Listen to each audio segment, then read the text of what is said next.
19 ноябрда Лас-Вегаста кыргызстандык мушкер Мыктыбек Оралбай уулу UFC уюмундагы дебюттук беттешинде сербиялык Урош Меричти утуп алды. Бул чындыгында тарыхый окуя. Учурда Борбор калаада спортчу күйөрмандары менен жолугушканы турат. Дүйнөдөгү белгилүү бул уюмда кыргызстандык эже сиңдилер Антонина менен Валентина Шевченколор дагы мушташып келет.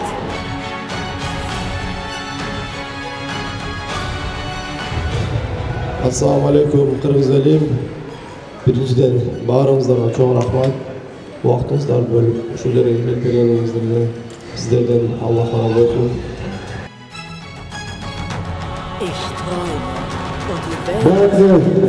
Это самый главный человек в жизни Мыктыбека.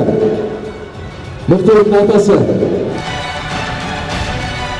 Oğlumu tarbiyalap, östürdüm alım yetişince. Andan ki Kışlıkbek benim bu jakta bratişka alar olanı kolduk.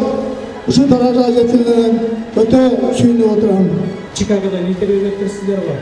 Рафаэль Физик менен эгер бой берип калса депчи, силер ага даярбыз дедиңер.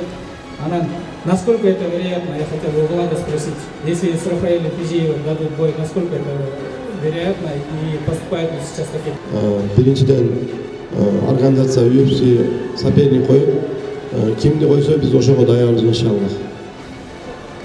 Рафаэль Физикти койсо ага да даярбыз.